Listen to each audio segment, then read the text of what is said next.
저는 평양 국가보위성 서류보관실에서 근무했던 지도원이었고, 이름은 김호라고 합니다. 저는 평생 서류를 다루며 살아온 사람입니다.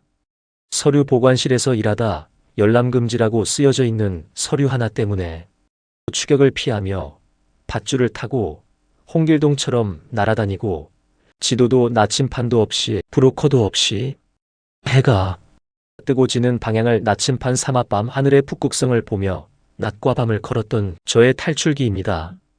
2000년 후반쯤 생겼던 이야기입니다. 서류 보관실에서 일한다는 것이 무엇이라고 표현하면 좋을까요? 저는 손에 잡히는 서류 하나하나의 느낌이 어떤지, 어떤 봉투가 어디에 꽂혀 있어야 하는지, 그 질서가 흐트러지면 무언가 어긋난 것이라는 걸 피부로 아는 사람이었거든요. 어떤 사람들은 그게 별것 아닌 일이라고 생각할 수도 있겠지만 저한테는 달랐습니다. 서류 하나가 제자리에 있느냐 없느냐, 봉투 모서리가 반듯하게 맞춰져 있느냐 아니냐, 그런 것들이 저한테는 일종의 언어였어요. 이 방이 말을 걸어오는 방식이었거든요. 그날도 평범한 하루였습니다. 아침 일찍 출근해서 형광등 스위치를 올리면 그 특유의 지직 소리와 함께 빛이 켜지는데, 저는 그 소리까지 익숙했어요. 서랍을 열고 면 장갑을 양손에 끼고 오늘 처리해야 할 목록을 펼쳐놓고 시작하는 겁니다. 서류철을 하나씩 꺼내 먼지를 털고 순서를 확인하고 다시 꽂아 넣고, 누군가 보면 단조롭다고 할 수 있겠지만 저는 그 리듬이 좋았습니다. 이 방 안에서만큼은 모든 것이 예측 가능했고, 예측 가능한 것들은 저를 불안하게 만들지 않았거든요. 그런데 안쪽 깊숙이 손을 넣다가 뭔가 걸리는 느낌이 들었습니다. 처음엔 그냥 서류가 빗돌게 꽂힌 줄 알았어요. 그런 건 가끔 있는 일이었거든요. 다른 사람이 자료를 반납하면서 대충 밀어넣고 가는 경우가 덜어 있었으니까요. 그래서 별 생각 없이 손끝으로 더듬었는데 이상했습니다. 두께가 달랐어요. 다른 서류들은 몇 장씩 묶이거나 파일로 끼워져 있어서 어느 정도 두께가 있는데 이건 얇았습니다. 그리고 규격이 맞지 않았어요. 다른 것들보다 조금 작았는데 그 탓에 앞쪽 서류들 뒤에 완전히 가려져 있었던 거예요. 억지로 끼워 넣은 것처럼, 혹은 누군가 일부러 숨겨놓으려 했던 것처럼 뒤편 깊은 곳에 박혀 있었거든요. 꺼내서 보는 순간 저도 모르게 손을 멈췄습니다. 봉투 정면에 검은 잉크로 굵게 찍혀 있었어요. 극비 열람금지. 그 도장 자국이 얼마나 굵고 진했는지 잉크가 번진 가장자리까지 또렷하게 보였습니다. 평소에도 비밀이나 대외비 딱지가 붙은 서류는 덜어 있었어요. 그런 건 보관하는 방법이 다르고 취급하는 절차가 따로 있어서 저도 익숙하게 처리하거든요. 그런데 극비의 열람금지까지 함께 찍혀 있는 건 달랐습니다. 제가 이 보관실을 맡은 이래로 그런 봉투는 정말 손에 꼽을 정도였어요.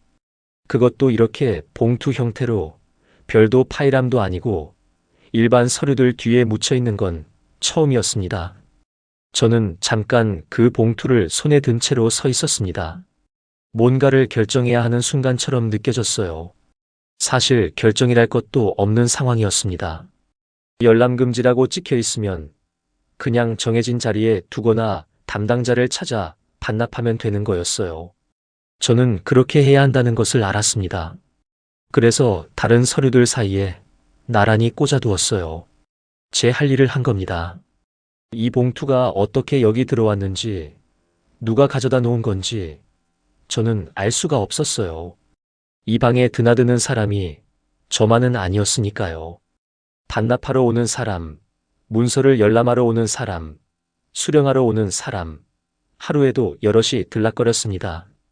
제가 자리를 비운 사이에 들어왔을 수도 있고, 아니면 오래전부터 저도 모르게 뒤에 끼어 있었을 수도 있는 거예요. 그냥 모르는 일이었습니다. 그런데 퇴근길에 버스를 타고 앉아 있는데 그 봉투 생각이 났습니다. 집에 돌아와서 밥을 먹는데도 생각이 났어요. 별일 아니라고, 내일 출근하면 그냥 담당자에게 넘기면 그만이라고 스스로에게 말했지만 머릿속 어딘가에서 그 검은 도장 자국이 자꾸 떠올랐습니다. 극비, 열람금지. 그 글자가 왜 함께 찍혀 있어야 하는지, 이 봉투가 왜 하필 다른 서류들 뒤에 숨겨져 있었는지, 저는 그날 밤 오래도록 잠을 이루지 못했거든요. 이틀째 밤, 솔직히 말씀드리면 뜯어보고 싶다는 생각을 첫날부터 했습니다. 열람금지라고 찍혀 있는데도, 아니, 어쩌면 그렇게 찍혀 있었기 때문에 더 그랬는지도 모르겠어요. 이 일을 오래 하다 보면 서류 하나에서도 어떤 냄새를 맡게 되거든요. 이건 평범한 게 아니다 라는 직감 같은 게 생기는 겁니다. 수십 년을 이 방에서 보내면서 제가 얻은 게 있다면 그 냄새를 알아채는 능력이었어요. 그리고 그 봉투는 처음 손에 잡히는 순간부터 냄새가 달랐습니다. 첫날은 참았습니다.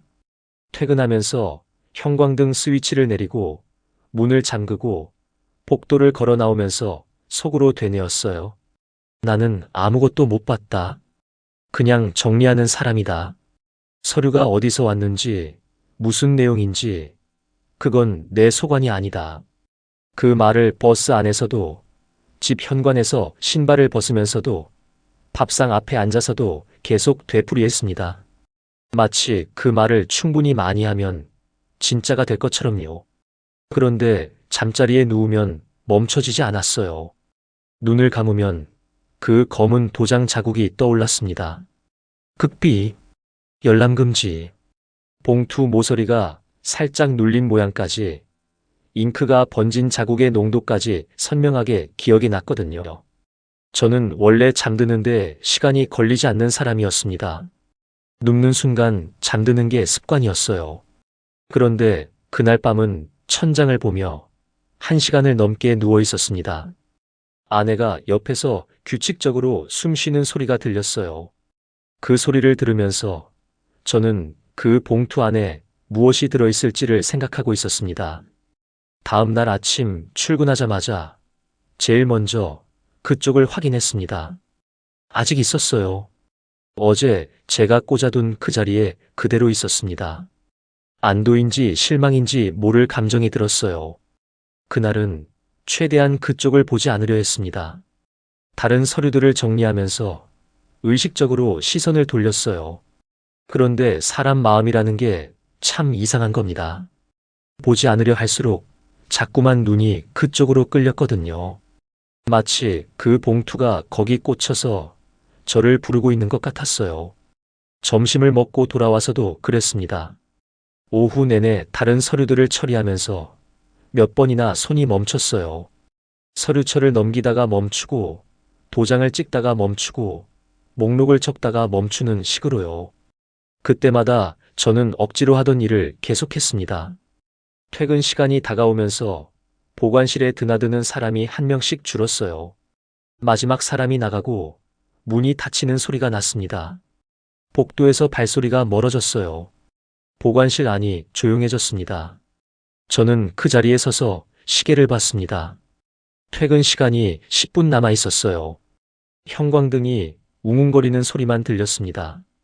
저는 천천히 그 봉투가 꽂혀 있는 쪽으로 걸어갔어요. 뭔가에 이끌리는 것처럼 발이 먼저 움직이고 생각이 나중에 따라오는 느낌이었습니다. 봉투를 꺼내서 손에 들었어요. 가볍고 얇았습니다. 안에 종이가 몇 장 들어있는 것 같았어요. 철저하게 봉인이 되어 있었습니다. 봉투 입구를 풀칠로 눌러붙인 것은 물론이고 그 위에 굵은 테이프를 한 번 더 감아놓았어요. 그리고 테이프 위에 도장을 찍어서 뜯으면 반드시 흔적이 남게 되어 있었습니다. 누군가 이 봉투를 열어봤는지 아닌지를 한눈에 알 수 있도록 설계된 봉인이었어요. 저는 그 도장 자국을 손끝으로 눌러봤습니다. 이미 굳어서 딱딱했어요. 뜯으면 표시가 납니다. 저는 그것을 알면서도 손에서 봉투를 놓지 않았어요. 10초쯤 그렇게 서 있었을까요? 그러다가 조심스럽게 테이프 끝을 손톱으로 들어 올리기 시작했습니다. 손가락 끝에서 미세하게 땀이 났어요. 심장이 빨라지는 게 느껴졌습니다. 저는 원래 이런 사람이 아니었거든요. 수십 년 동안 단 한 번도 규정 밖의 것을 한 적이 없었어요. 그게 저였습니다. 그런데 그 순간 제 손이 그 봉투를 뜯고 있었어요. 그래도 뜯었습니다. 봉투 안에서 종이를 꺼내는데 생각보다 시간이 걸렸습니다. 손이 떨렸거든요. 처음엔 그냥 긴장 때문이라고 생각했어요. 규정을 어긴 것에 대한 반응이라고, 몸이 먼저 알아채는 거라고 스스로를 달랬습니다. 종이를 반쯤 꺼내다가 멈추기도 했어요. 아직 늦지 않았다. 지금 다시 넣으면 된다는 생각이 스쳐갔거든요. 그런데 손이 말을 듣지 않았습니다. 손은 이미 종이를 끝까지 꺼내고 있었어요. A사 용지 2장이었습니다. 가로로 접혀 있었어요. 저는 형광등 아래로 한 걸음 다가가서 종이를 펼쳤습니다. 첫 줄을 읽는 순간 자신도 모르게 뒤로 물러섰어요. 한 걸음이 아니라 2걸음이었습니다. 등이 서가에 닿았어요. 종이를 든 손이 멈췄습니다. 문서 상단에는 날짜와 문서 번호가 찍혀 있었어요. 그 아래에 제목이 있었습니다. 대상자 처리 계획이라고 적혀 있었거든요. 그리고 그 아래로 이름들이 나열되어 있었어요. 7개였습니다. 저는 그 이름들을 알고 있었어요. 전부는 아니었지만 몇몇은 확실히 알았습니다. 2000년대 초반 나라가 어려워지던 시절에 사재를 털어 기부한 사람들이었거든요. 당에서 공개적으로 치하했던 사람들이에요. 신문에도 실렸고 당 행사에서 표창을 받았던 사람들이었습니다. 주택 건설에 거액을 투자한 돈주도 있었고 기술을 가르치러 지방까지 내려갔던 기술자도 있었어요. 직업이 다양했습니다. 상인도 있었고 간부도 있었고 의사도 있었어요. 공통점이 있다면 전부 핵심 계층이었다는 것. 그리고 나라가 어렵던 시절에 나라를 위해 무언가를 한 사람들이었다는 것이었습니다. 그 이름들 옆에 적혀 있는 것들을 읽었을 때 저는 한동안 숨을 쉬는 것을 잊었습니다. 정치 범수용소 호송대기. 날짜는 미정이라고 되어 있었어요. 그리고 각각의 이름 아래 한 줄씩 더 적혀 있었습니다. 가족 처리라는 항목이었는데 거기에는 단 2글자만 있었어요. 추방. 저는 그 2글자를 몇 번이나 다시 읽었습니다. 읽을 때마다 의미가 달라지기를 바랐는지도 모르겠어요. 하지만 달라지지 않았습니다. 추방이었어요. 나라를 위해 돈을 내고 기술을 가르치고 건물을 세웠던 사람들이 그 가족까지 통째로 끌려가는 명단에 이름이 올라 있었던 거예요. 호송 날짜만 아직 정해지지 않은 상태로요. 종이를 들고 있는 손이 흔들리고 있었습니다. 처음엔 손만 그랬는데 어느 순간 팔 전체가 떨리고 있었어요. 저는 그것을 멈추려고 종이를 2손으로 쥐었는데 그래도 멈추지 않았습니다. 무릎에 힘이 빠지는 느낌이 들었어요. 서가에 등을 기댄 채로 천천히 바닥으로 미끄러졌습니다. 앉으려고 한 게 아니라 서 있을 수가 없었던 거예요. 보지 말아야 할 것을 봤다는 생각이 든 건 그때였습니다. 뜯기 전에 한 번, 첫 줄을 읽을 때 한 번, 그 생각이 스쳤는데 그땐 아직 실감이 없었어요. 그런데 바닥에 주저앉아 그 이름들을 다시 내려다보는 순간 비로소 실감이 났습니다. 이 종이를 본 사람이 지금 이 방에서 저 혼자라는 것, 이 문서가 여기 있었다는 것을 아는 사람도 저 혼자라는 것, 그리고 이 봉투에 제 손자국이 남아있다는 것이요. 얼마나 그렇게 앉아 있었는지 모릅니다. 형광등이 계속 웅웅거렸어요. 복도에서 간간히 발소리가 들렸다가 멀어졌습니다. 저는 종이를 다시 접어서 봉투에 넣었어요. 손이 떨려서 잘 들어가지 않았습니다. 억지로 밀어넣고 나서 봉인을 다시 했어요. 테이프를 원래대로 누르고 도장 자국이 어긋나지 않게 맞춰서 꾹 눌렀습니다. 겉으로 보기엔 처음과 크게 다르지 않았어요. 아마 모를 수도 있겠다 싶을 정도로요. 봉투를 제자리에 꽂아두고 보관실 불을 껐습니다. 복도로 나가서 문을 잠그는데 손이 계속 떨려서 열쇠를 한 번 놓쳤어요. 주워서 다시 잠갔습니다. 복도를 걸으면서 속으로 말했어요. 나는 아무것도 본 적이 없다. 나는 그냥 정리하는 사람이다. 이 많은 서류 중에 뭘 봤는지 나도 모른다. 계단을 내려가면서도 그 말을 되풀이했습니다. 건물 밖으로 나가서 찬 바람이 얼굴에 닿았을 때도요. 그런데 그 말이 아무리 반복해도 그 이름 7개를 지워주지는 않았습니다. 저는 이미 다 읽었거든요. 한 글자도 빠짐없이 전부 다요. 일주일이 지났습니다. 그 일주일이 제 인생에서 가장 길었던 일주일이었어요. 아침에 눈을 뜨는 순간부터 잠자리에 눕는 순간까지 단 한 번도 그 봉투 생각이 머릿속에서 떠난 적이 없었거든요. 밥을 먹다가도, 아내와 말을 섞다가도, 심지어 잠결에도 그 이름 7개가 떠올랐습니다. 나라를 위해 헌신했던 사람들, 수용소 대기, 가족 추방, 그 단어들이 머릿속에서 조용히 순환하고 있었어요. 출근할 때마다 2가지 감정이 동시에 들었습니다. 오늘은 그 봉투가 없어져 있기를 바라는 마음과 아직 그대로 있어서 내가 본 것이 현실이라는 것을 다시 확인하고 싶은 마음이 뒤섞여 있었어요. 이상하게 들리겠지만 그게 솔직한 거였습니다. 보관실 문을 열 때마다 손잡이를 잡은 손에 힘이 들어갔어요. 문을 밀고 들어가서 그 서가 쪽을 힐끗 확인하는 것이 일주일 동안의 아침 루틴이 됐습니다. 봉투는 매일 그 자리에 있었습니다. 저는 최대한 평소처럼 행동하려 했어요. 목록을 확인하고 서류를 정리하고 도장을 찍고 수령증을 처리하고 손이 떨리지 않도록 의식적으로 천천히 움직였습니다. 누군가 저를 보고 있다는 느낌이 들었거든요. 물론 아무도 없었어요. 보관실은 조용했고 드나드는 사람들도 평소와 다르지 않았습니다. 그런데 그 느낌이 사라지지 않았어요. 제가 그 봉투를 뜯었다는 사실이 이마에 쓰여 있는 것 같은, 누가 봐도 알 수 있을 것 같은 느낌이 하루 종일 따라다녔습니다. 그날 오후였어요. 점심을 먹고 돌아와서 오후 서류들을 처리하고 있었는데 보관실 문이 열렸습니다. 드나드는 사람이 많으니까 처음엔 고개도 들지 않았어요. 수령증을 내밀면 확인하고 도장 찍어주면 되는 거였거든요. 그런데 발소리가 이상했습니다. 군화 소리도 아니고 구두 소리도 아닌 바닥을 거의 울리지 않는 조용한 발소리였어요. 저는 자기도 모르게 고개를 들었습니다. 처음 눈에 들어온 건 장갑이었어요.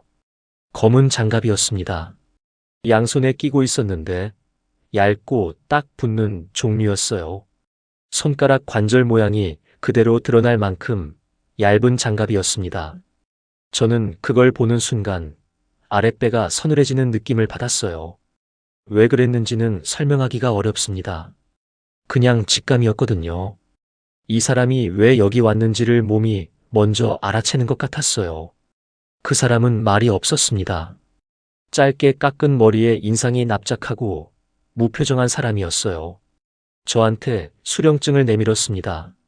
저는 손을 뻗어서 그것을 받았어요. 종이를 받는 손이 떨리지 않도록 온 신경을 집중했습니다. 수령증을 확인하는 척 내려다봤는데 글자가 제대로 읽히지 않았어요.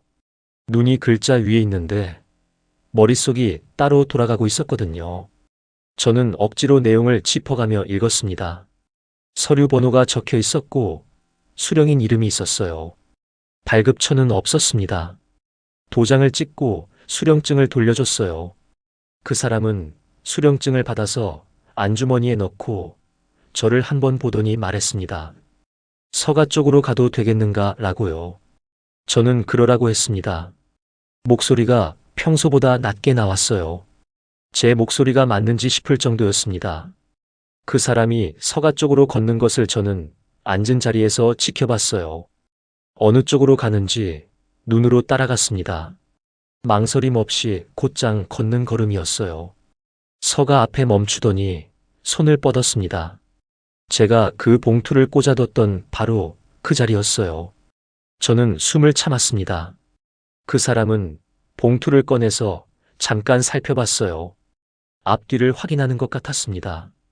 그리고 나서 들고 있던 가방에서 비닐팩을 꺼냈어요. 짙은 빨간색이었는데 그것을 펼쳐서 봉투를 천천히 집어넣었습니다. 그리고 지퍼를 닫았어요. 딸깍 소리가 보관실 안에서 생각보다 크게 들렸습니다. 그 소리가 제 귓속에서 울린 것 같았어요. 그 순간 저는 모든 것을 이해했습니다. 비닐팩, 검은 장갑, 지퍼를 닫는 그 동작까지. 이건 봉투를 가져가는 게 아니었어요. 봉투를 보존하는 거였습니다. 표면에 묻어있는 것들을 훼손하지 않으려는 거였어요. 지문, 피부 각질, 손에서 묻어나는 모든 것들을요. 저는 그 봉투를 손에 들고 테이프 끝을 손톱으로 들어 올리고 종이를 꺼내서 두 손으로 쥐었던 사람이었습니다. 장갑도 끼지 않고요. 식은땀이 등줄기를 타고 흘렀습니다. 그 사람은 비닐팩을 가방에 넣고 저쪽을 향해 가볍게 고개를 끄덕였어요. 수고하라는 뜻인지 인사인지 알 수 없는 동작이었습니다. 그리고 돌아서서 걸어 나갔어요. 문이 닫혔습니다. 발소리가 복도에서 멀어졌어요. 저는 한동안 움직이지 못했습니다. 의자에 앉은 채로 방금 그 사람이 서 있던 서가 쪽을 보고 있었어요. 봉투가 있던 자리가 비어 있었습니다. 형광등이 웅웅거렸어요. 밖에서 바람 소리가 들렸습니다.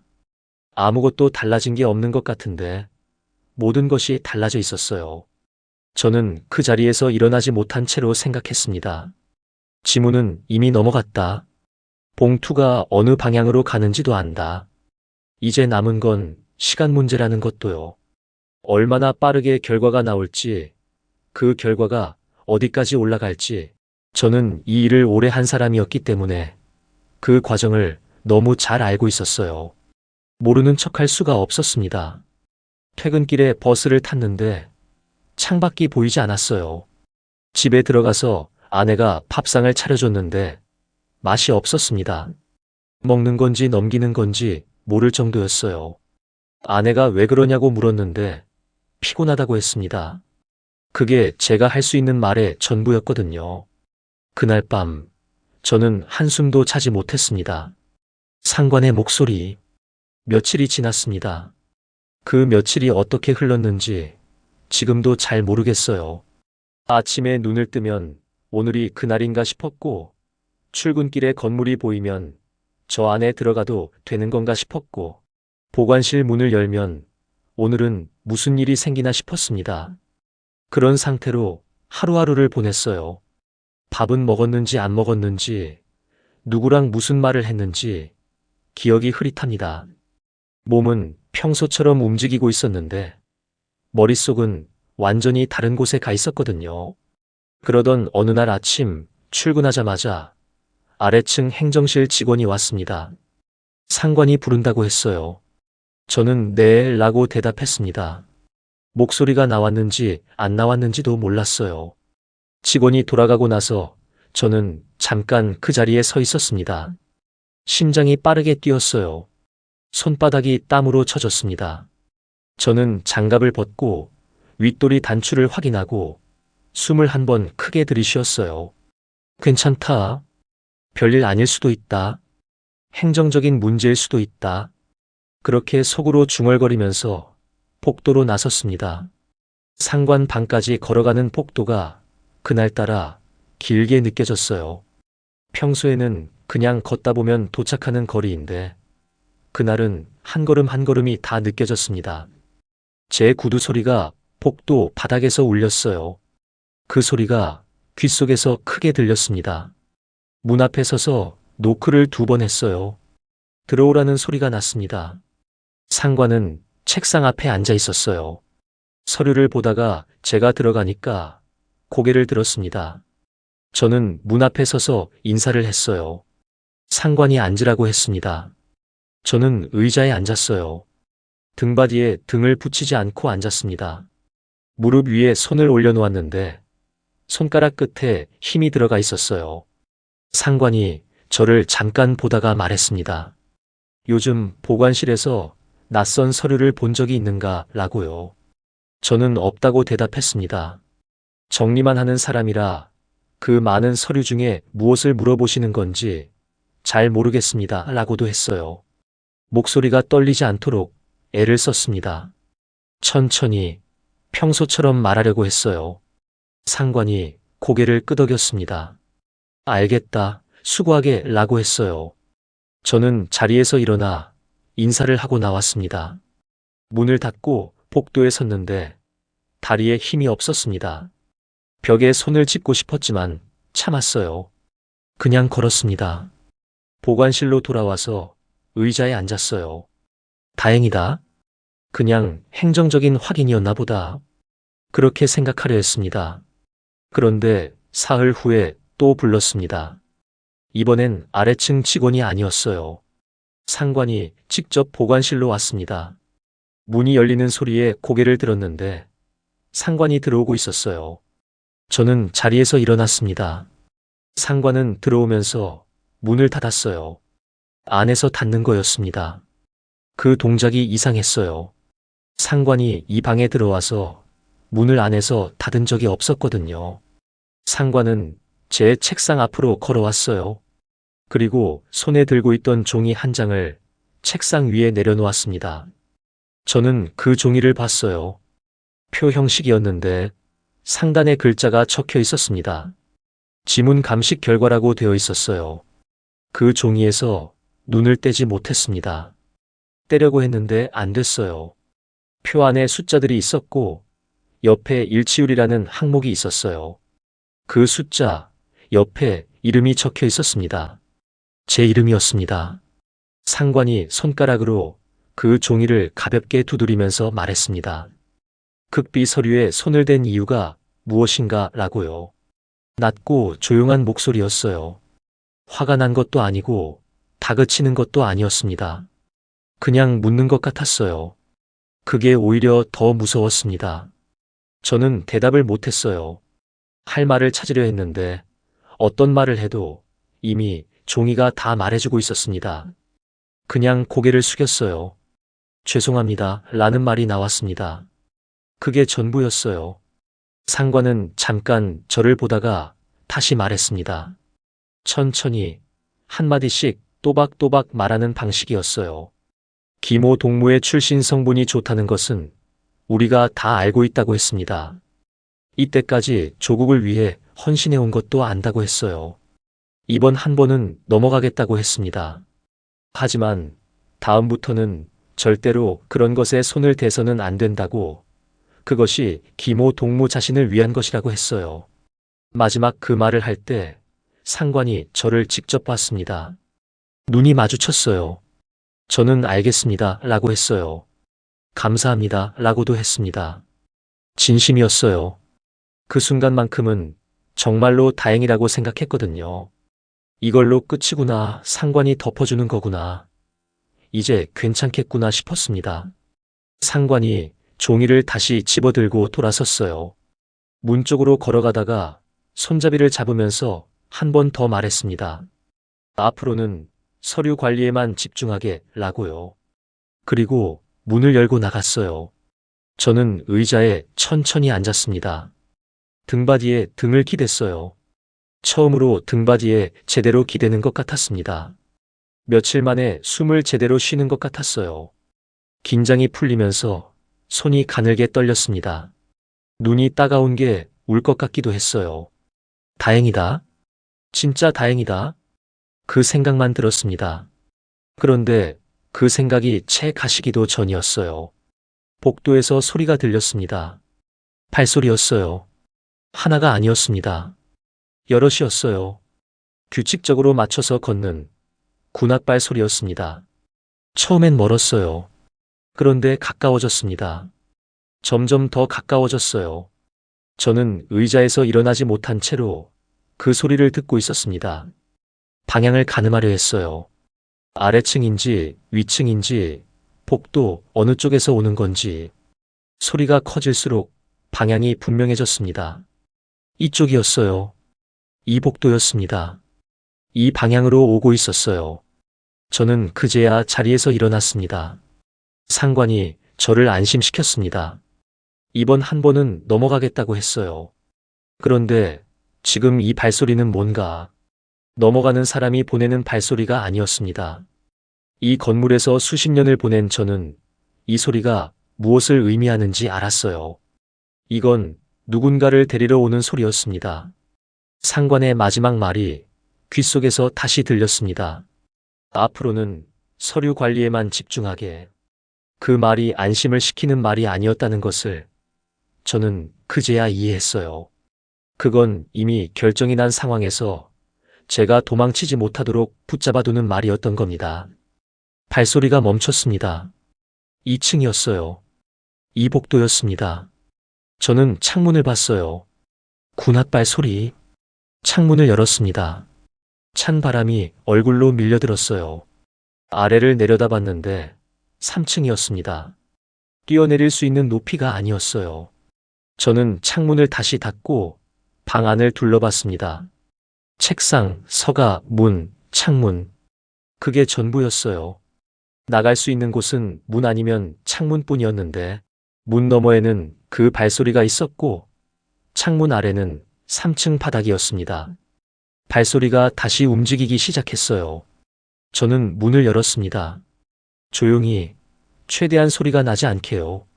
복도를 내다봤어요. 발소리는 복도 오른쪽 끝에서 오고 있었습니다. 아직 꺾이지 않은 거였어요. 저는 왼쪽으로 몸을 내밀어 방향을 확인했습니다. 왼쪽 복도 끝에 계단이 있었어요. 옥상으로 올라가는 계단이었습니다. 저는 숨을 참고 복도로 나섰어요. 걸었습니다. 뛰지 않았어요. 뛰면 소리가 나거든요. 한 걸음 한 걸음을 발바닥 전체로 내디디면서 소리를 줄였습니다. 복도가 길게 느껴졌어요. 10걸음이 100걸음처럼 느껴졌습니다. 오른쪽에서 발소리가 계속 들렸어요. 가까워지고 있었습니다.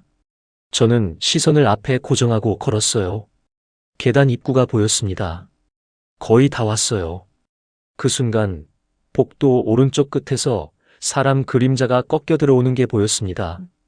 저는 반사적으로 계단 안으로 몸을 집어넣었어요. 등을 벽에 붙이고 숨을 참았습니다. 심장 소리가 너무 커서 저 사람들한테 들릴 것 같았어요. 발소리가 복도를 걷는 소리가 들렸어요. 규칙적이고 묵직했습니다. 몇 명인지 세어보려 했는데 셀 수가 없었어요. 둘인지 셋인지 그 이상인지 소리가 겹쳐서 구분이 되지 않았습니다. 발소리가 멈췄어요. 보관실 문 앞이었습니다. 저는 그걸 알았어요. 소리가 멈춘 위치가 어딘지 이 건물 구조를 손바닥처럼 아는 저는 정확하게 알 수 있었거든요. 잠깐의 침묵이 있었어요. 그리고 문 두드리는 소리가 났습니다. 한 번, 두 번. 대답이 없으니까 또 두드리는 소리가 났어요. 그 다음엔 문 손잡이 돌아가는 소리가 났습니다. 저는 그때 계단을 뛰기 시작했어요. 발소리를 죽일 여유가 없었습니다. 그냥 뛰었어요. 계단을 2개씩 건너뛰면서 올라갔어요. 숨이 턱까지 찼습니다. 1층, 2층, 옥상 문이 보였어요. 철제 문이었는데 밀었더니 삐걱 소리가 나면서 열렸습니다. 찬 바람이 한꺼번에 밀려들었어요. 저는 옥상으로 나갔습니다. 옥상은 넓었어요. 환기시설과 물탱크가 몇 개 있었고 난간이 낮았습니다. 저는 담배를 꺼내 들었어요. 담배를 피우러 올라온 사람처럼 보여야 했거든요. 손이 떨려서 라이터가 잘 켜지지 않았습니다. 2번 만에 불이 붙었어요.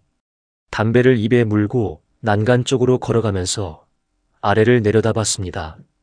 건물 앞이었어요. 차가 있었습니다. 한 대가 아니었어요. 여러 대였습니다. 검은 차들이 건물 입구 앞에 줄지어 서 있었어요.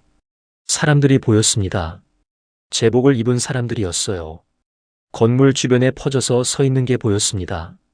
저는 담배 연기를 내뱉으면서 그 광경을 봤어요. 속이 빈 것처럼 아무 감각이 없었습니다. 그때 옥상 문이 열리는 소리가 났습니다. 저는 돌아보지 않았어요. 담배를 든 채로 난간에 기댄 자세 그대로 있었습니다. 발소리가 났어요. 하나였어요. 저는 그 발소리가 어느 방향으로 오는지 귀로 쫓았습니다. 왼쪽이었어요. 물탱크 쪽으로 돌아서 오는 것 같았습니다. 저를 정면에서 마주치지 않으려는 것처럼 옆으로 돌아서 오고 있었어요. 저는 그 순간 담배를 손가락 사이에 끼운 채로 천천히 난간을 따라 이동하기 시작했습니다. 시선은 아래를 향한 채로요. 마치 아래 풍경을 구경하는 것처럼. 발소리도 따라왔어요. 멈추면 멈추고 움직이면 움직였습니다. 저를 따라오고 있었어요. 왼쪽 끝까지 왔습니다. 난간 너머로 옆 건물 지붕이 보였어요.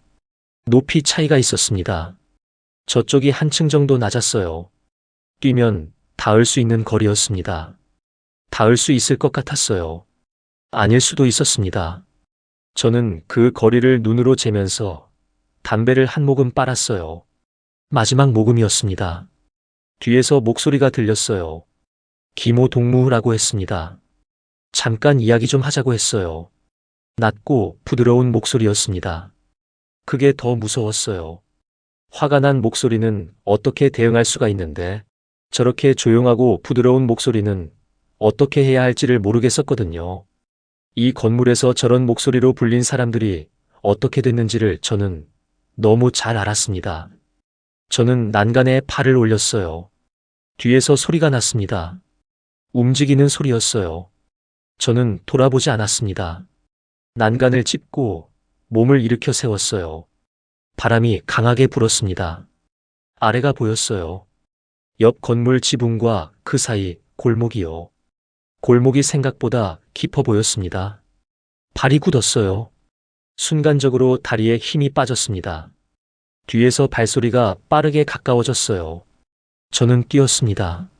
공중에 있는 시간이 얼마나 됐는지 모릅니다. 아주 짧았겠지만 저한테는 길었어요. 바람 소리만 들렸습니다. 아무 생각도 없었어요. 발이 지붕에 닿는 순간 충격이 무릎까지 올라왔고 저는 앞으로 쓰러졌습니다. 손바닥과 무릎으로 지붕 바닥을 짚었어요. 긁혔습니다. 아팠어요. 하지만 일어났습니다. 뒤를 돌아봤어요. 건너온 건물 옥상에 사람이 서 있었습니다. 난간 앞에 서서 이쪽을 보고 있었어요. 저는 돌아서서 지붕을 가로질러 달렸어요. 뒤에서 소리가 들렸습니다. 김호라고 했습니다. 이번엔 동무가 없었어요. 그냥 이름만 불렀습니다. 그 두 글자가 바람을 타고 들렸어요. 저는 그 소리를 들으면서 달렸습니다. 멈추지 않았어요. 마침 옥상에 배치되어 있는 비상밧줄이 있었어요. 그것을 옆에 건물에 던져 몸을 내던졌어요. 몸이 스스로 반응을 했어요. 옆 건물에서 밧줄을 타고 골목 바닥에 내렸어요. 저는 잠깐 멈춰서 숨을 골랐어요.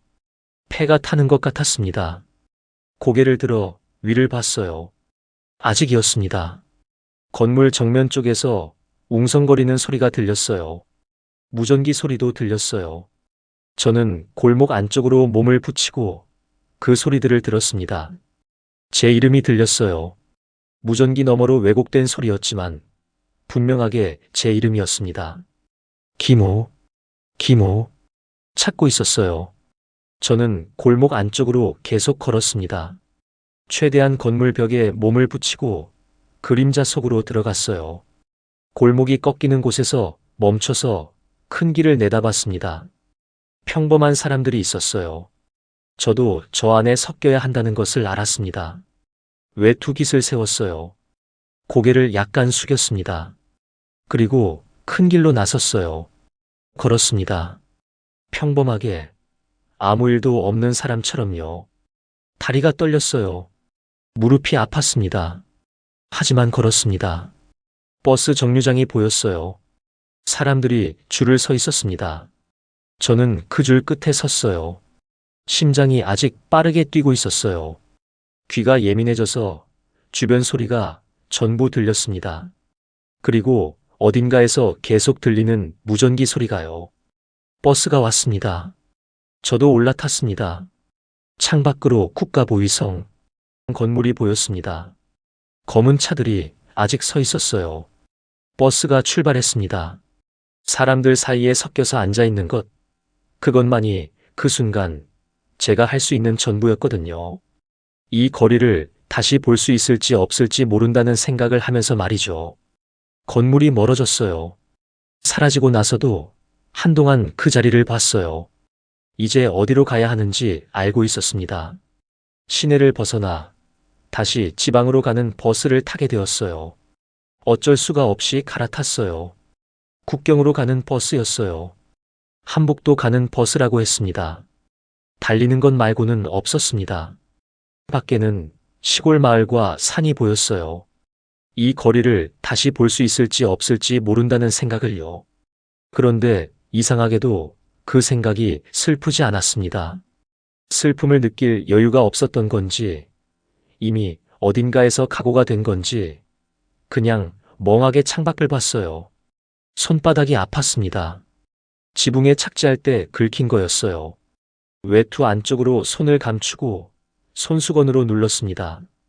피가 많이 나지는 않았어요. 하지만 쓸렸고 욱신거렸습니다. 무릎도 마찬가지였어요. 걸을 수는 있었습니다. 그것으로 충분했어요. 종점이 가까워지면서 사람들이 내리기 시작했어요. 저도 따라 내렸습니다. 어디인지 몰랐어요. 낯선 거리였습니다. 그래서 오히려 다행이었어요. 저를 아는 사람이 없는 곳이었으니까요. 어느 한 집에 들어가 낡은 옷이 없냐고 물어봤더니 선뜻 내어주더라고요. 그래서 갈아입고 나섰습니다. 저는 거리를 걸으면서 방향을 가늠했습니다. 해가 기울고 있었어요.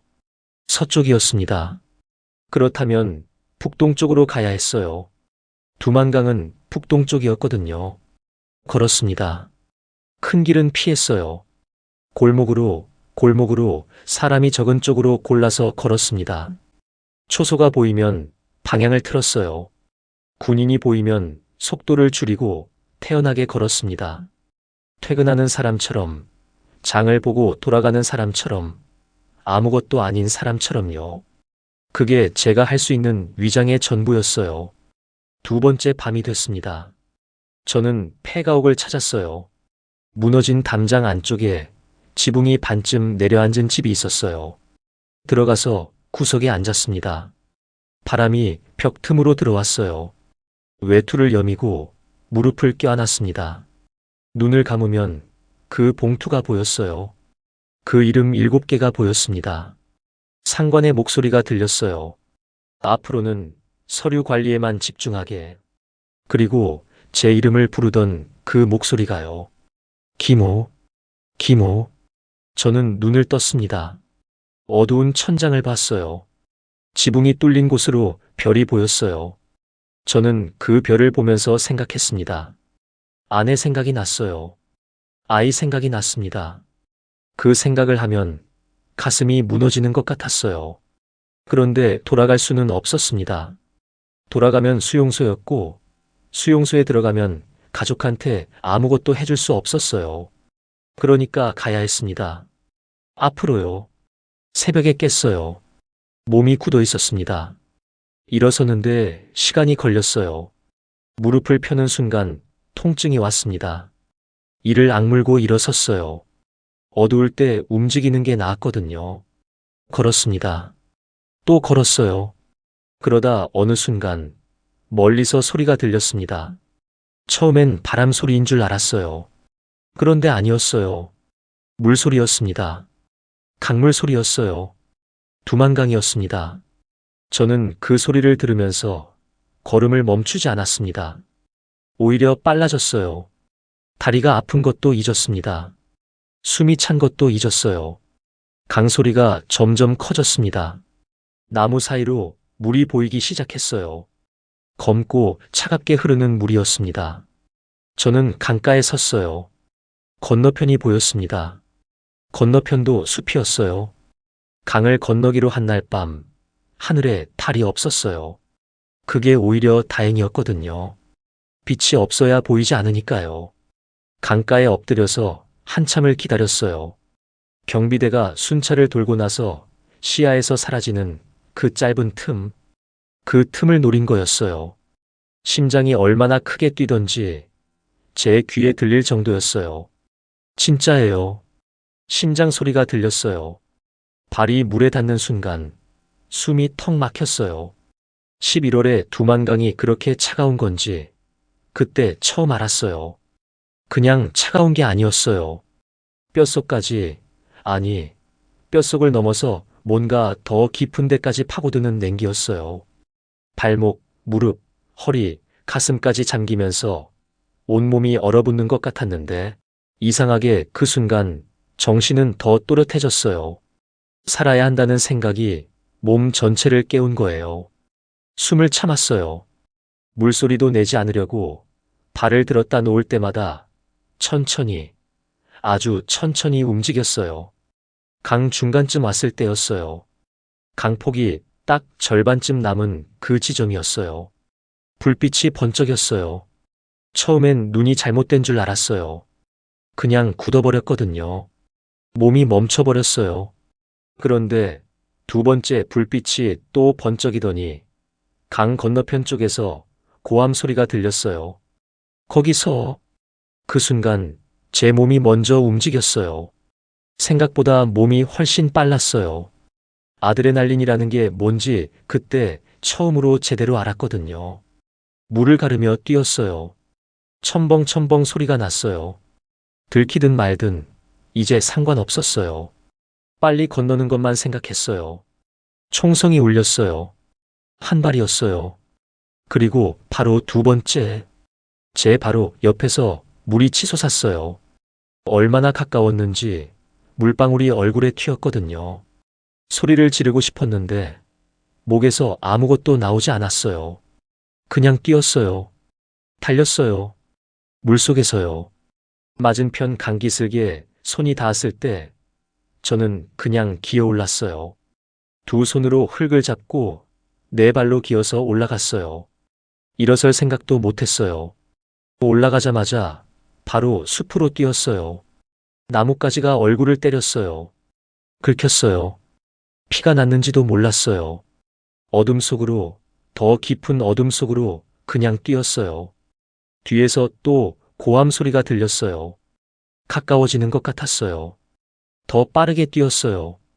다리가 말을 듣지 않아도 뛰었어요. 얼마나 달렸을까요? 어느 순간 소리가 들리지 않았어요. 고함도, 발소리도, 총성도요. 그냥 제 숨소리와 바람 소리만 남았어요. 그제야 저는 나무에 등을 기대고 주저앉았어요. 다리에 힘이 풀렸거든요. 숨을 고르려고 해도 가슴이 너무 빠르게 뛰어서 쉽게 가라앉지 않았어요. 살아 있었어요. 강을 건넜어요. 총에 맞지 않았어요. 아직 살아 있었어요. 그 사실이 실감나는데 한참이 걸렸어요. 젖은 옷에서 물이 뚝뚝 떨어졌어요. 11월의 바람이 그 물길을 타고 살 속으로 파고들었어요. 이가 딱딱 맞부딪혔어요. 온몸이 떨렸어요. 근데 이상하게 그 떨림이 싫지 않았어요. 떨린다는 건 살아있다는 거니까요. 얼마나 앉아 있었는지 몰라요. 정신을 차리고 보니 손가락이 움직이지 않았어요. 감각이 없었어요. 젖은 옷이 몸에 달라붙어서 피부를 직접 파고드는 것 같았고, 발은 이미 신발 안에서 얼어 있었어요. 일어서야 한다는 걸 알았어요. 멈추면 얼어 죽을 수 있다는 걸 알았어요. 그런데 몸이 말을 듣지 않았어요. 억지로 일어났어요. 나무를 잡고 두 손으로 밀어서 간신히 일어났어요. 다리가 후들거렸어요. 숨을 크게 들이마시고 주변을 둘러봤어요. 숲이었어요. 그냥 숲이었어요. 사방이 나무였어요. 어둠 속에서 나무와 나무가 서로 붙어 있는 것처럼 빽빽했어요. 하늘을 올려다봤어요. 별을 찾으려고요. 방향이라도 잡으려고요. 근데 구름이 하늘을 덮고 있었어요. 별도 없었어요. 달도 없었어요. 그냥 검은 하늘이었어요. 그때 처음으로 진짜 두려움이 왔어요. 강을 건널 때의 공포는 달렸거든요. 뛰면서 흘려보낼 수 있었어요. 그런데 이 공포는 달릴 수가 없었어요. 어디로 달려야 할지 몰랐으니까요. 동쪽인지 서쪽인지, 블라디보스토크가 어느 방향인지, 지금 내가 러시아 땅을 밟은 건지 아닌지조차 몰랐어요. 지도가 없었어요. 나침반이 없었어요. 핸드폰도 없었어요. 아무것도 없었어요. 그냥 숨만 있었어요. 방향을 모른다는 게 이렇게 무서운 건지 그때 처음 알았어요. 몸이 어디로 가야 할지 모르면 그냥 그 자리에서 무너지는 것 같더라고요. 다리가 풀리는 게 추위 때문인지 두려움 때문인지도 구분이 안 됐어요. 얼마나 그렇게 서 있었을까요? 그때 갑자기 한 얼굴이 떠올랐어요. 알렉세이였어요. 제가 러시아에서 유학할 때 같은 기숙사를 쓰던 친구였어요. 블라디보스토크 출신이라고 했었거든요. 항상 웃는 얼굴이었어요. 제 러시아어 발음이 이상하면 웃으면서 고쳐줬어요. 밥도 같이 먹고 밤새 이야기도 하고 그 친구 얼굴이 왜 거기서 떠올랐는지 지금도 잘 모르겠어요. 살아남고 싶은 마음이 가장 익숙하고 따뜻했던 기억을 불러낸 건지도 몰라요. 블라디보스토크. 그 이름을 입속으로 중얼거렸어요. 소리가 나오지 않게 그냥 입술만 움직여서요. 블라디보스토크. 블라디보스토크. 방향은 몰라도 이름은 알았어요. 목적지는 있었어요. 그걸 붙들었어요. 그것 하나를 붙들고 발을 뗐어요. 걷기 시작했어요. 어느 방향인지 확신할 수 없었어요. 그냥 어림잡아 동쪽 같은 방향으로요. 나무 사이를 비집으며 걸었어요. 발밑이 보이지 않았어요. 나뭇가지를 밟으면 꺾이는 소리가 났어요. 그 소리가 어둠 속에서 유난히 크게 들렸어요. 멈추고 귀를 기울이고 아무 소리 없으면 다시 걸었어요. 그렇게 걸었어요. 젖은 신발 안에서 발가락이 돌아오기 시작했어요. 바늘로 콕콕 찌르는 것처럼 아팠어요. 근데 그 아픔이 반가웠어요. 감각이 돌아온다는 거니까요. 살아있다는 거니까요. 블라디보스토크. 한 발짝마다 그 이름을 떠올렸어요. 알렉세이 얼굴을 떠올렸어요. 그게 전부였어요. 지도도 방향도 확신도 없이 그냥 그 이름 하나를 들고 어둠 속을 걸었어요. 그게 그날 밤 제가 할 수 있는 전부였거든요. 밤새 걸었어요. 방향을 알 수 없어서 처음엔 그냥 걸었는데 한참을 걷다 보니 구름이 조금씩 걷히기 시작했어요. 그리고 나무 사이로 별이 보였어요. 북극성이었어요. 학교 다닐 때 배운 게 거기서 나왔어요. 북극성을 찾으면 북쪽을 알 수 있고 북쪽을 알면 동쪽을 알 수 있다는 거요. 손을 뻗어 방향을 짚었어요. 동쪽. 블라디보스토크는 동쪽이어야 했어요. 그쪽으로 걸었어요. 별 하나가 저를 살린 거예요. 날이 밝아오기 시작했어요. 나무 사이로 하늘이 붉어졌어요. 해가 뜨는 방향이었어요. 동쪽이 맞았어요. 어림잡아 잡은 방향이 틀리지 않았다는 걸 알았을 때 가슴에서 뭔가 단단한 게 자리를 잡는 것 같았어요. 희망이라고 부르기엔 너무 작았지만 아무것도 없는 것보다는 훨씬 컸어요.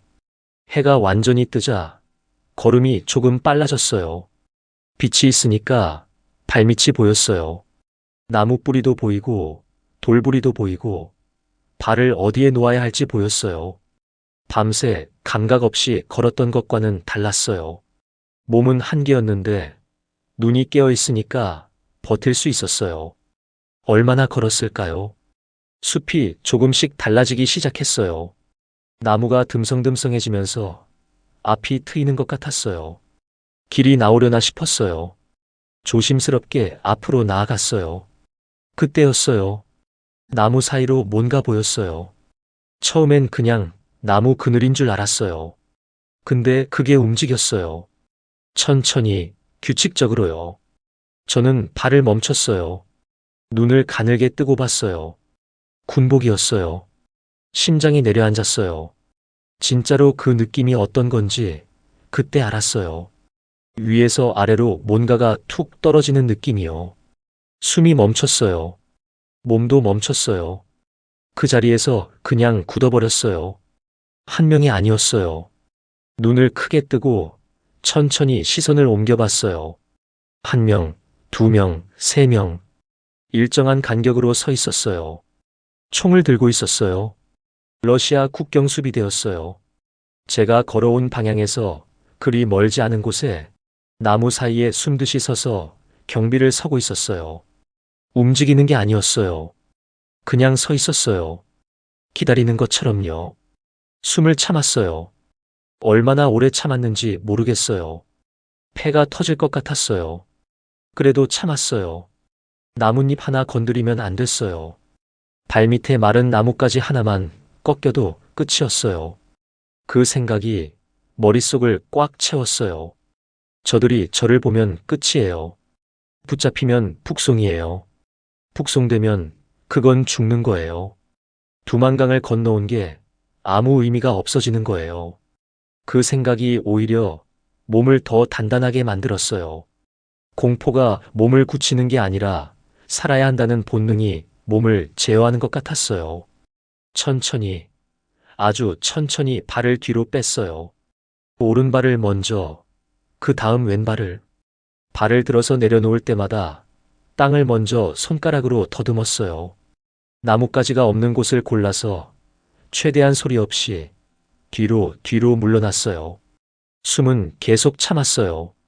수비대 중 한 명이 고개를 돌렸어요. 저는 그 순간 나무 뒤에 몸을 붙였어요. 나무와 하나가 되려는 것처럼요. 아무 소리도 없었어요. 보이지 않는 곳까지 물러나고 나서야 숨을 내쉬었어요. 소리 없이 천천히요. 온몸에 식은땀이 났어요. 11월 숲속인데 땀이 났어요. 방향을 바꿔야 했어요. 동쪽으로 가려면 저들을 통과해야 했어요. 통과할 수 없었어요. 우회해야 했어요. 얼마나 돌아가야 하는지 몰랐어요. 저들이 어디까지 배치되어 있는지도 몰랐어요. 그냥 피해야 했어요.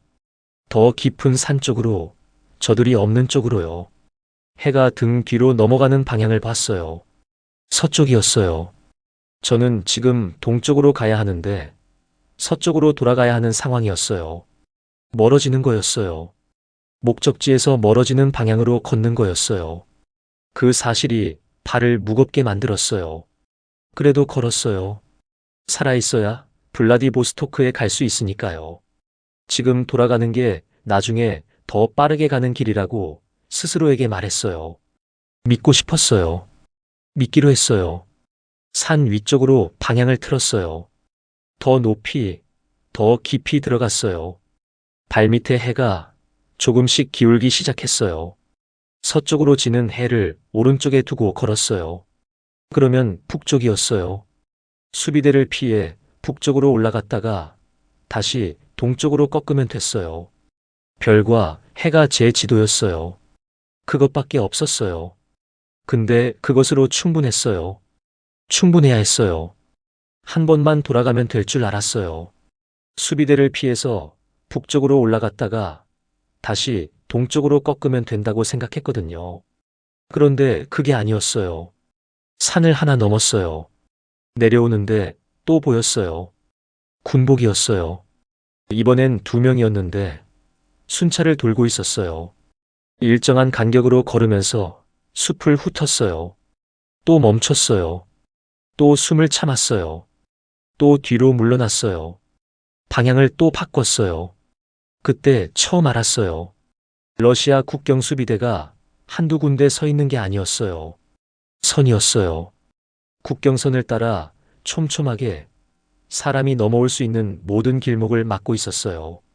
제가 어느 방향으로 내려가려 해도 그 선에 걸렸어요. 피하면 또 나왔어요. 돌아가면 또 나왔어요. 산을 올랐어요. 내려오다 또 보였어요. 올랐어요. 또 내려오다 또 보였어요. 그게 반복됐어요. 몇 번째였는지 세는 것도 포기했어요. 해가 기울고 있었어요. 하루가 가고 있었어요. 그런데 저는 제자리에서 산만 오르내리고 있었어요. 블라디보스토크에서 가까워지는 게 아니라 그냥 살아있기 위해서 산을 타고 있었어요. 다리가 먼저 항이를 시작했어요. 오르막에서 허벅지가 타는 것 같았어요. 내리막에서 무릎이 욱신거렸어요. 밤새 걷고 또 하루를 걸었으니까요. 먹은 것도 없었어요. 두만강을 건너던 날 밤 이후로 아무것도 먹지 못했어요. 배가 고프다는 느낌이 처음엔 예민하게 왔다가 나중엔 그냥 둔해졌어요. 배고픔도 포기를 하는 것 같았어요. 그때 발이 걸렸어요. 나무 뿌리였어요. 미쳐 보지 못했어요. 앞으로 꼬꾸라졌어요. 손을 짚을 새도 없이 그냥 엎어졌어요. 무릎이 돌에 박혔어요. 손바닥이 긁혔어요. 잠깐 그대로 있었어요. 일어나야 한다는 걸 알면서도 잠깐 그대로 있었어요. 땅이 차가웠어요. 낙엽 썩는 냄새가 났어요. 코가 땅에 닿을 정도로 엎어져 있었는데 이상하게 그 냄새가 나쁘지 않았어요. 살아있는 땅 냄새였거든요. 흙 냄새, 나무 냄새, 썩고 다시 살아나는 냄새요. 거기에 얼굴을 묻고 잠깐 눈을 감았어요. 그냥 여기서 자면 안 될까 하는 생각이 났어요. 딱 한 번만요. 딱 한 시간만요. 그 생각이 얼마나 달콤했는지 몰라요. 눈꺼풀이 무거웠어요. 몸이 땅으로 가라앉는 것 같았어요. 그냥 이대로 녹아들 것 같았어요. 근데 자면 안 됐어요. 11월이었어요. 젖은 옷이 아직 완전히 마르지 않았어요. 자다가 체온이 떨어지면 다시 일어나지 못할 수 있었어요. 그걸 알면서도 눈이 감겼어요. 몸이 말을 듣지 않았어요. 알렉세이 얼굴을 떠올렸어요. 의도한 게 아니었어요. 그냥 떠올랐어요. 기숙사 창문으로 블라디보스토크 항구가 보인다고 했던 말이 생각났어요. 항구에서 배소리가 들린다고 했던 것도요. 그 풍경을 본 적이 없는데 눈앞에 그려졌어요. 파란 하늘, 회색 바다, 항구의 배. 그 그림이 눈앞에 펼쳐졌어요. 일어났어요. 무릎에서 피가 났어요. 바지에 검붉게 번졌어요. 손바닥도 까져 있었어요. 그냥 바지에 닦았어요. 닦는다고 나아지는 것도 아니었지만 그냥 닦았어요. 다시 걸었어요. 해가 서쪽으로 기울었어요. 오른쪽이었어요. 동쪽은 왼쪽이었어요. 왼쪽으로 내려가야 했어요. 또 조심스럽게 내려갔어요. 나무 사이를 보면서 움직임이 있나 확인하면서 발소리를 죽이면서요. 이번엔 없었어요.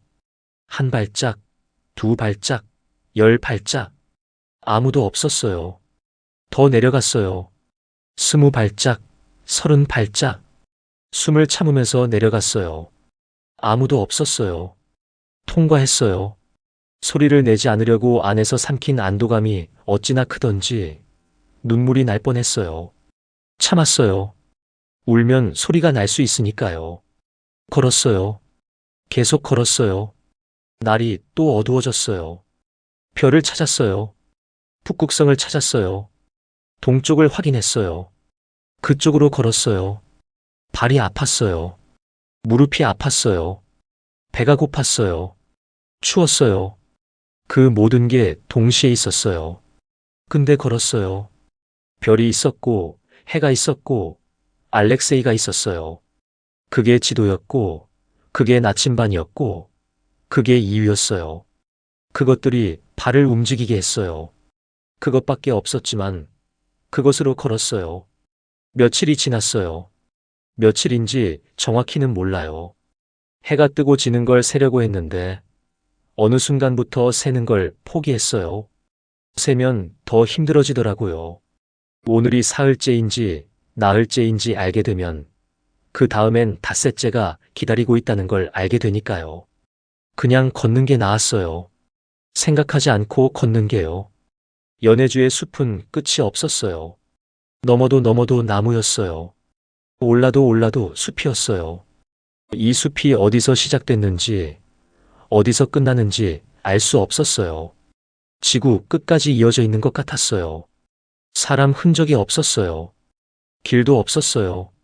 전봇대도 건물도 연기도 없었어요.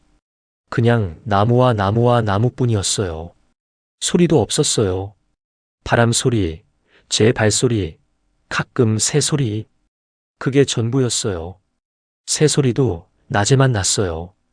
해가 지면 산짐승 소리가 여기저기서 공포스럽게 들려왔어요. 그 어디서 무엇이 나타날까봐 처음엔 무서웠어요. 뭔가 숨어 있는 것 같은 느낌이 들었어요. 나무 뒤에, 어둠 속에 뭔가 있는 것 같았어요. 근데 며칠이 지나니까 그 침묵에 익숙해졌어요. 아니, 익숙해진 게 아니라 그냥 무뎌진 거예요. 무서운 걸 느낄 기력도 없어진 거예요. 배고픔이 모든 감각을 잡아먹었어요. 사흘을 굶었어요. 아니, 나흘이었는지도 몰라요. 처음엔 위장이 꼬이는 것처럼 아팠는데 그것도 어느 순간 사라졌어요. 배고픔이 통증을 넘어서 그냥 공허함이 됐어요. 속이 텅 빈 느낌이요. 몸 안에 아무것도 없다는 게 느껴졌어요. 걸으면서 이파리를 씹었어요. 맛이 없었어요. 쓰고 텁텁했어요. 그래도 씹었어요. 씹는 행위 자체가 뭔가를 먹는다는 착각을 줬으니까요. 물은 이슬이 맺힌 잎에서 핥았어요. 아침마다 나뭇잎에 맺힌 이슬을 모아서 마셨어요. 차가웠어요. 얼음장 같았어요. 그래도 마셨어요. 큰 잎을 모아서 기울이면 한 모금 정도는 됐어요. 그렇게 버텼어요. 그러던 어느 날 아침이었어요. 해가 뜨는 방향을 확인하려고 눈을 들었는데 나무들이 두 개로 보였어요. 눈을 깜빡이고 다시 봤어요. 여전히 두 개였어요. 고개를 흔들었어요. 잠깐 그러다 말았어요. 근데 그날 하루 종일 가끔씩 그랬어요. 시야가 흔들렸어요. 발을 디디면 땅이 조금 늦게 느껴지는 것 같았어요. 몸과 감각이 따로 노는 것 같았어요. 그때 처음으로 생각했어요. 여기서 끝나는 건 아닐까 하고요. 조용하게 왔어요. 그 생각이요. 공포처럼 덮쳐온 게 아니라 그냥 스며들었어요. 이 숲에서 아무도 모르게 쓰러지면 아무도 모르는 거잖아요. 찾는 사람도 없어요. 기다리는 사람도 없어요. 여기가 어딘지도 모르니까 여기서 사라지면 그냥 사라지는 거잖아요. 나무에 등을 기대고 앉았어요. 오래 앉아 있었어요. 해가 움직이는 게 보였어요. 그림자 방향이 달라지는 게 보였어요. 근데 일어나지 않았어요. 처음으로 일어나고 싶지 않았어요. 눈을 감았어요. 어머니의 얼굴이 떠올랐어요. 오래전 기억이었어요. 제가 어렸을 때 밥상 앞에 앉아서 숟가락을 쥐어주던 손이요. 주름진 손이었어요. 거칠었어요. 그 손이 눈앞에 선명하게 보였어요. 이상하게 선명했어요. 그러고 나서 알렉세이가 떠올랐어요. 항구가 보이는 기숙사 창문, 배소리, 파란 하늘. 그 풍경이 또 펼쳐졌어요. 근데 이번엔 그 풍경 속에 제가 서 있었어요. 창문 앞에 서서 항구를 내려다보는 제가 있었어요. 살아서요. 거기까지 살아서 간 제가요. 눈을 떴어요. 해가 기울어 있었어요. 오래 앉아 있었던 거예요. 서쪽으로 지는 해를 봤어요. 오른쪽이었어요. 동쪽은 왼쪽이었어요. 블라디보스토크는 왼쪽이었어요. 일어났어요. 무릎이 굳어 있었어요. 한 번에 일어나지지 않았어요. 두 번 만에 일어났어요. 다리가 후들거렸어요. 그래도 섰어요. 서서 동쪽을 봤어요. 나무와 나무 사이, 그 어둠 속 어딘가에 블라디보스토크가 있었어요. 걸었어요. 천천히였어요. 빠르게 걸을 기력이 없었어요. 근데 걸었어요. 한 발짝씩이요. 그게 전부였어요. 살겠다는 거창한 결심 같은 게 아니었어요. 그냥 한 발짝이었어요. 그 다음 한 발짝이었어요. 어둠의 산속은 밤이면 여전했어요. 바람 소리, 제 발소리, 사나운 짐승의 우는 소리. 근데 이번엔 그 소리가 다르게 들렸어요. 제 발소리가 살아있다는 소리로 들렸어요. 이 숲에서 움직이는 건 저뿐이었어요. 이 숲속에서 소리를 내는 건 저뿐이었어요. 그게 이상하게 위로가 됐어요. 아직 걷고 있다는 게요. 아직 소리를 내고 있다는 게요. 아직 여기 있다는 게요. 그날도 그냥 걷고 있었어요. 기대를 하지 않았어요. 기대를 하면 실망이 오고 실망이 오면 발이 무거워진다는 걸 이미 알았거든요. 해가 어디 있나 확인하고 동쪽을 잡고 걸었어요. 그런데 발밑이 달라졌어요. 낙엽도 없고 나뭇가지도 없고 단단한 땅이었어요. 흙길이었어요. 바퀴 자국과 신발 자국이 있는 사람이 다닌 길이었어요. 손가락으로 바퀴 자국을 만져봤어요. 진짜였어요. 꿈이 아니었어요. 길을 따라 내려가니 나무 사이로 연기가 피어올랐어요. 두세 군데에서요. 그 연기를 보는 순간 저도 모르게 눈물이 났어요. 작은 벌목 마을이었어요. 통나무집 몇 채, 낡은 트럭 한 대, 두꺼운 작업복을 입은 남자들이 보였어요. 몸이 한개였어요. 며칠을 굶었고 무릎은 아팠고 시야가 흔들렸어요. 숲으로 돌아갈 자신이 없었어요. 내려갔어요. 남자들이 저를 봤어요. 아무 말도 없었어요. 목을 가다듬고 러시아어로 말했어요. 블라디보스토크. 블라디보스토크로 가려고 합니다. 목소리가 갈라졌어요. 며칠 만에 처음으로 낸 목소리였으니까요. 키 큰 남자가 안쪽을 가리켰어요. 따라갔어요. 난로 앞에 앉았어요. 그 열기가 얼굴에 닿는 순간 온몸에 긴장이 풀렸어요. 검은 빵 한 덩이를 받았어요. 딱딱하고 텁텁했어요. 근데 왜 그렇게 맛있었는지 몰라요. 빵을 씹으면서 눈물이 났어요. 살아있었으니까요. 여기까지 왔으니까요. 빵을 다 먹고 나서도 한동안 아무 말도 못했어요. 감각이 돌아오는 게 아팠어요. 며칠 동안 꺼져 있던 몸이 다시 켜지는 게 기쁜 게 아니라 먼저 아팠어요. 두만강을 건넌 이후로 제대로 먹은 게 없었어요. 난로 앞에서 생각했어요. 러시아에 계속 있을 수는 없었어요. 붙잡히면 북송이었어요. 이 마을 사람들도 저 때문에 위험해질 수 있었어요. 제3국으로 가야 했어요. 블라디보스토크 한국영사관. 유학 시절 어디선가 들었던 이름이었어요. 거기였어요. 목적지가 또렷해졌어요. 두만강을 건너던 날 밤 북극성을 찾았을 때처럼 이름이 생기니까 발이 어디로 가야 할지 알게 됐어요. 마음속에 새겼어요. 살아서 거기 서는 거예요. 그게 전부였어요. 그날 밤 헛간 집더미 위에서 잤어요. 눈을 감으니 바로 꺼졌어요. 두만강을 건넌 이후 가장 깊이 잔 밤이었어요. 아침에 눈을 뜨니 문 앞에 작은 할머니 한 분이 서 계셨어요. 말없이 들어오시더니 양철 그릇에 담긴 수프를 내미셨어요. 두 손으로 받았어요. 따뜻했어요. 감자가 들어있었어요. 할머니는 아무 말도 하지 않으셨어요.